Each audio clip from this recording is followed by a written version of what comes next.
예, 요즘 드라마 참교육이 화제죠. 거기에 가상의 교권 보호국이라는 게 등장을 합니다. 말 그대로 선생님들의 교권을 보호하기 위한 조직이고 그 교권 보호국에서 감독관이 나와서 문제가 있는 학생들을 뭐 드라마니까 폭력으로 응징을 하죠. 물론 드라마는 드라마고 학생을 폭력으로 교육시키자고 주장하는 사람은 한 명도 없습니다. 이건 당연하고요. 다만 그 교권 보호국 같이 어떤 조직은 좀 필요한 게 아니냐라는 문제의식은 있고 경기도 교육감에 당선된 이분도 그 논의를 해보자고 제안을 했죠. 오늘 얘기 들어보겠습니다. 안민석 경기도 교육감 당선인입니다. 어서 오십시오. 네, 반갑습니다. 네. 최근에 인터뷰를 좀 여기저기서 하시잖아요. 네. 그리고 우리가 인터뷰 시간이 좀 제한돼 있으니까 네. 바로 이렇게 질문 드리죠. 당연히 뭐 폭력을 옹호하는 사람도 없는데 네. 다만 당선인께서 교권 보호국 같은 거를 신설할지 말지를 논의를 해보자.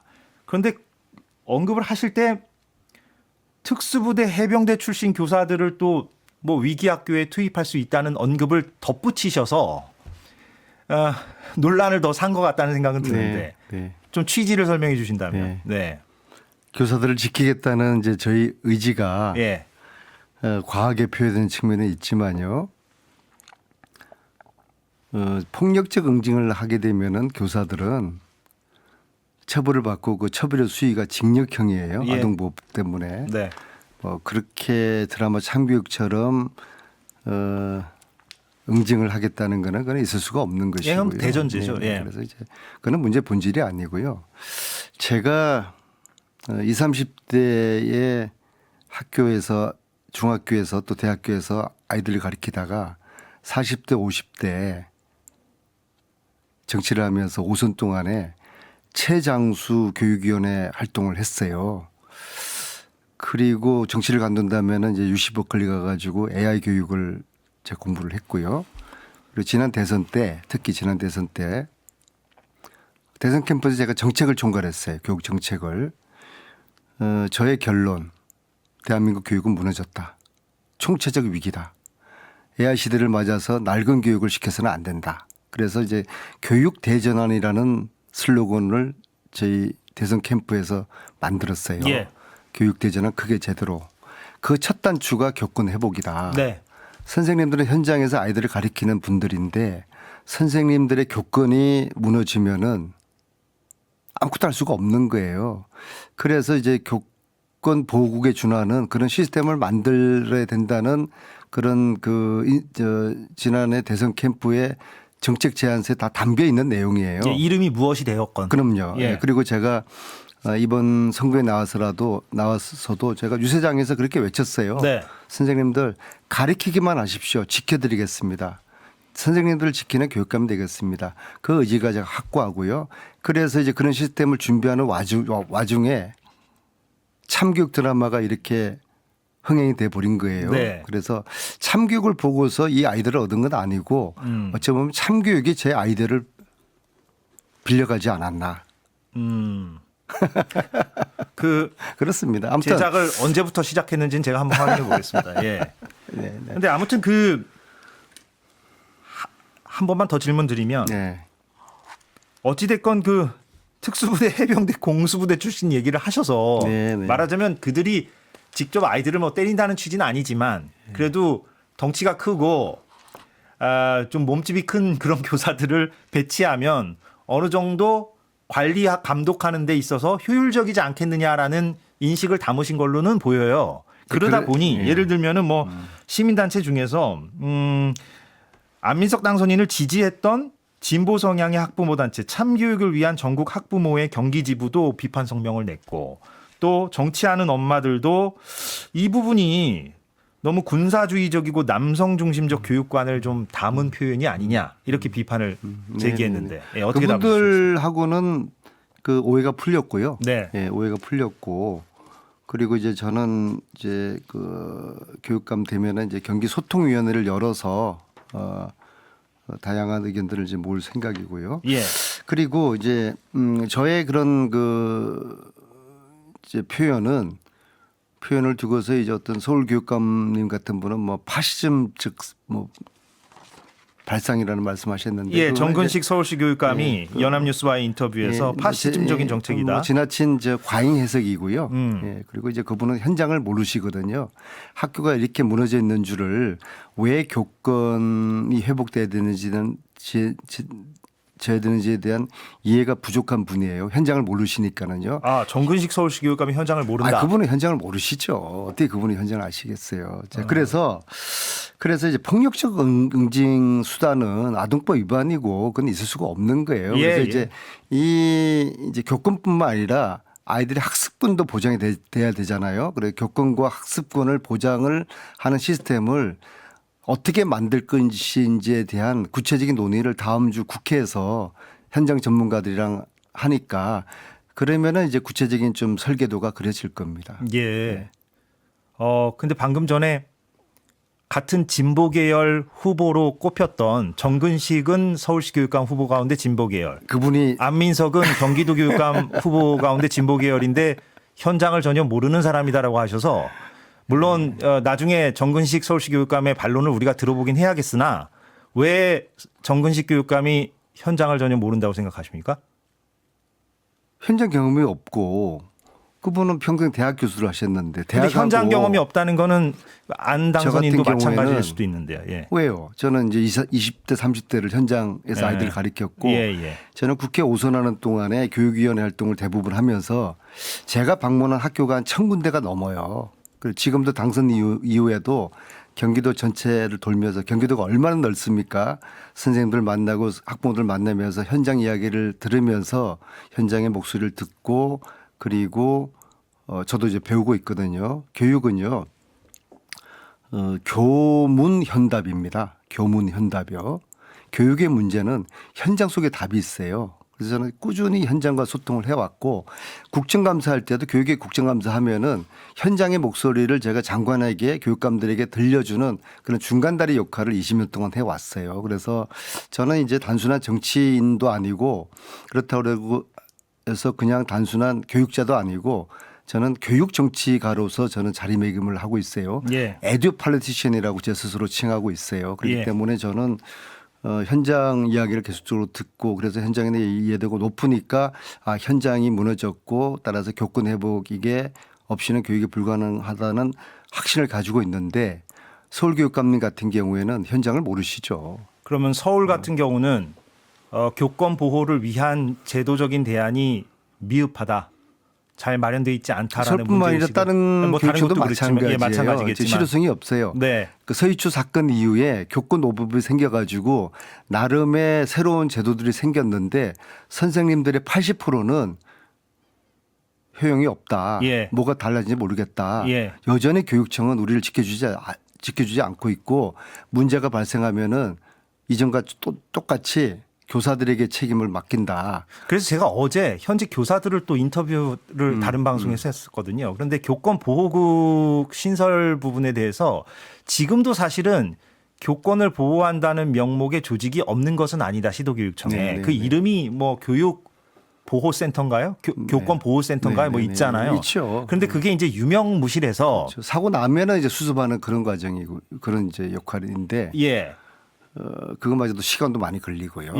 이런 문제는 이제 신속하게 현장에 투입되고 그 다음에 또 뭐 화해나 갈등 조정도 해주고 그런 역할까지 제가 이후에 구상하는 새로운 시스템에 다 담겨져 있습니다. 그럼 그게 이제 가칭 교권 보호국이 되면 좀 더 이제 권한도 교권 보호국보다는 저는 표현을 오히려 교육활동 보호국. 그래서 교권과 학습권을 동시에 지켜주는. 그래서 저는 하늘이 두 쪽 나도 선생님들을 지켜줘야 된다고 생각합니다. 교육감들이 선생님들이 이렇게 어려움에 처하고 있는데 교육감들이 나 몰라 하고 뭐 뒷짐지고 법 핑계나 대고 계시고 그건 아니라고 보고요. 기존의 교육감님들도 이 무너진 교육에 대해서 저는 1차적인 책임을 주셔야 된다고 보는데 별로 그런 책임의식이 별로 없으신 것 같더라고요.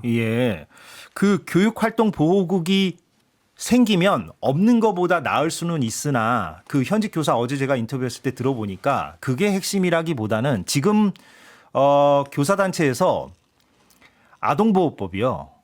그걸 좀 개정해야 하는 게 급선무다라는 주장들을 줄기차게 하더라고요. 아니 물론요. 예, 그래서 이게 약간만 뭐 청취자들 을 위해서 설명을 드리면 그 아동보호법 안에 그 교사들도 처벌하도록 돼 있는데 뭐 물리적인 폭력을 행사했을 때 처벌하는 거예요. 뭐 당연하고요. 그런데 방임이라든가 정서학대라는 항목이 있어서 이게 고소고발은 막 난무하는데 대부분 무혐의 처분이 되고 방임과 정서학대라는 게 또 이렇게 딱 구분이 되는 게 아니잖아요. 명확하게. 그러다 보니까 이 항목 때문에 교사들이 매우 시달린다.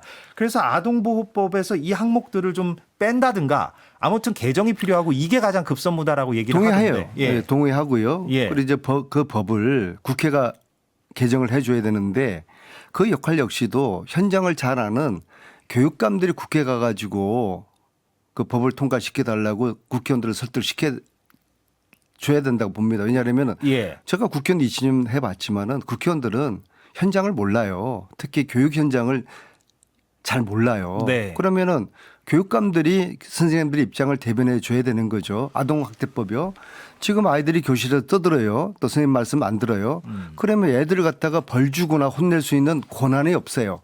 그 순간 그 선생님은 아동 학대로 정서학대. 예. 예. 고소가 돼요. 네. 경찰에 조사 받아야 돼요. 재판 받아야 돼요. 예. 어떻게 교실이 제대로 작동할 수 있겠어요? 당연히 법이 바뀌어져야 되죠. 예. 법도 바꾸고 또 근데 법 바꾸는 건 국회가 하는 일이에요. 예. 이것은 또 교육감들이 노력은 해야 되겠지만은 그것만 핑계 대서는 안 되죠. 교육청에서 교육감의 권한으로 할 수 있는 일이 있는 거거든요. 예. 교육감이 내가 하늘이 두 쪽 나도 선생님들 지켜주겠다라는 의지만 가지면은 거기에 따른 교육청 내부의 시스템을 만들 수도 있고 그런 게 아까 말씀하신 교육활동 보호국 같은 걸 그렇죠. 신설한다든가. 네, 예. 하는 그다음에 거죠. 교육감의 의지로 예. 뭐 민원 저 같은 게 그렇게 할 생각이에요. 민원을 선생님들에게 직접 하지 못하도록 할 거예요. 받지 못하도록. 예, 그럼요. 아니 외국의 사례를 보더라도 네. 학부모가 직접 교사들에게 민원을 제기하는 경우는 없어요. 예. 교육청이 받으면 되는 거죠. 그런 시스템으로 119 콜센터도 만들고 그리고 아까 말씀드린 교육활동 보호국도 교육감 직할로 좀 두려고 해요. 예. 그래서 정말 교육감이 선생님들을 지켜주려는 의지가 분명하구나. 그것을 전달을 해주고 네. 실질적으로 교육감이 직접 나서서 선생님들을 지켜주는 이 일을 의지와 시스템으로 제가 하려고 하고요. 그럼 할 수 있겠느냐? 예. 경기도에서 모델을 만들려고 합니다. 예. 그래서 경기도에서 모델을 만들어서 다른 시도가 좀 잘 좀 따라하실 수 있는. 그럼 그 교육활동 보호국에 제가 자꾸 이거 언급해서 죄송한데요. 특수부대 해병대 출신을 꼭 넣자는 건 아니죠? 과잉 해석을 네. 그렇게 하지는 마시고요. 알겠습니다. 네네네. 그래서 이제 어떤 사람들로 구성할 것인가 거기에 대한 그 논의를 현장 전문가들이 다음 주 목요일 날입니다. 그래서 국회에서 이제 하면은 네. 거기서 구체적인 그 설계가 나올 것이고요. 예. 지금 뭐 다수의 오해가 있는 그런 부분은 그냥 오해에 불과하지 알겠습니다. 오산하지 마시라. 예. 제 지역구가 경기도 오산이었습니다. 아니 이렇게 또 갑자기 또 아재 개그를 이렇게 또 하셔서 근데 제가 질문 드릴 게 더 있는데 아무튼 이 문제는 예, 알겠습니다. 진보 보수 따지지 말고 알겠습니다. 예. 제가 투트랙으로 이해가 됩니다. 그러니까 법 개정은 법 개정대로 좀 교육감들이 나서야 된다. 제가 그리고 나설 거예요. 교육활동 보호국은 경기도교육청 차원에서 추진하겠다. 법 개정 제가 나설 겁니다. 알겠습니다. 그래서 어떤 말씀인지 알겠습니다. 하반기 1호 법안으로 이 법안을 통과시킬 겁니다. 면책권하고 학교 밖 교사 정치권하고 묶어서 그리고 지금 당선인께서 노력하겠습니다. 강조하시는 게 짧게 좀 설명을 부탁드리자면 스마트폰 프리스쿨. 예, 이건 어떻게 한다는 겁니까? 제가 정치 간두고 1년 동안 미국 UC 버클리 가서 AI 교육을 공부를 하러 했어요. UC 버클리 대학 근처에 실리콘밸리가 있습니다. 그래서 실리콘밸리에 있는 학생들은 AI 시대에 어떻게 교육을 받을까 해서 이제 자주 학교를 왔다 갔다 하면서 관찰을 했는데요. 깜짝 놀랐습니다. 고등학교까지 학교에서 핸드폰을 못 쓰게 하는 거예요. 네. 그리고 미국의 50개 중에서 40개 주가 법으로 정해져 있어요. 예. 고등학교까지 못 쓰게 하는 거. 유럽을 살펴보니까 유럽도 비슷한 흐름이에요. 예. 호주 같은 경우에는 16세 이하 SNS도 금지를 지금 시키고 예, 있어요. 호주는 그렇죠. 예. 왜 그럴까에 대한 사회적 공론화가 필요합니다. 전 세계에서 아이들 스마트폰 구매율 1위가 대한민국이고 네. 아이들 스마트폰 의존율이 세계 1위가 대한민국입니다. 네. 그런데 대한민국만큼 우리 아이들에게 청소년들에게 스마트폰을 아주 그 관대하게 허용하는 나라가 또 없어요. 예. 그래서 집집마다 학교마다 난리가 아닙니다. 스마트폰과의 전쟁이에요. 지금도 수업 시간에 못 쓰는 걸로 알고 아니죠. 왜 못 예. 씁니까? 스마트폰을 수거할 수도 있다. 예. 법이 그렇게 돼 있어요. 아, 그렇게만. 작년 예, 9월 예. 달에 법이 만들어졌는데요. 예. 해도 그만 안 해도 그만이에요. 예. 이걸 왜 교육감들이 그대로 방치합니까? 그러니까 교사들이 그냥 책임져야죠. 그 현장에서 좀 꺼내지 마라 이 정도 수준이다. 참교육에 나오는 것처럼 선생님들이 아이들을 무서워해요. 네. 지난해에도 스마트폰 못 쓰게 한다고 학생이 교실에서 교사를 폭행했습니다. 예. 아이들 큰 남학생들한테요. 선생님들이 함부로 하기가 쉽지가 않아요. 교권이 무너져 있는데 예. 아이들 말 안 들어요. 스마트폰 마음대로 쓰더라도 선생님들이 제재할 수 있는 한계가 있는 거예요. 그러면은 이 학교에 와서 스마트폰을 말하자면 사물함에 넣어 놓도록 이렇게 이제 경기도 파우치를 지급해서 파우치. 파우치 안에 집어넣고 예. 잠금 장치하고 학교할 때 가지고 가는 거죠. 예. 이게 선진국이 다 그렇게 하고 있어요. 그렇게 하고 예. 그거는 그 경기도 교육감의 지침만으로 바로 실행이 할 가능하다. 수 있죠. 예. 그런데 이걸 하지 않는 거는 비겁하다고 생각합니다. 예. 예. 그래서 스마트폰을 내려놓으면은 아이들이 책을 펼치게 되고 네. 또 뛰어나가서 운동을 하게 되고 예. 친구들과 이야기하게 되고 그러한 변화는 여러 가지 그 연구 사례들이 뭐 차고 넘쳐요. 그 공감하시는 학부모들도 꽤 있을 것 같고요. 꽤가 아니라 절대적이고요. 예. 선생님들도 제발 그렇게 해달라고 그러고요. 그래서 이것은 교육감으로서의 이거는 1차적인 그런 행정 예. 지시사항이라 그럴까요? 예. 그러나 이제 결정은 학교마다 초등학교부터 고등학교까지 학생 자체라는 게 있습니다. 예. 아이들에게 왜 이게 너에게 나쁜지 미국 같은 경우는 대마초보다 더 해로운 것이라고 알겠습니다. 저 이야기들 하거든요. 그래서 교육을 하고 난 다음에 학생 자치회가 자율적으로 결정하도록 하는 네. 학생과 교사들을 한번 믿어봅시다. 제가 마지막 질문 준비한 게 있는데 시간이 다 됐네요. 할까요? 30초 내에 답변을 주신다면 할 수 있습니다. 네. 30초. 네. 최근 민주당 상황에 대해서 이른바 당청 갈등에 대해서 오선 의원도 하셨으니까 어떻게 말씀을 좀 주실 수 있습니까? 답변을 안 하시겠습니까? 아니면 답변을 하나 주시겠습니까? 저는 지금 당적이 없고요. 네. 예. 오선을 하셨으니까. 예. 그 질문에 대해서는 제가 노코멘트 하는 게 맞을 것 같습니다. 여기서 인사하겠습니다. 안민석 경기도 교육감 당선인과 인터뷰했습니다. 고맙습니다. 네, 고맙습니다.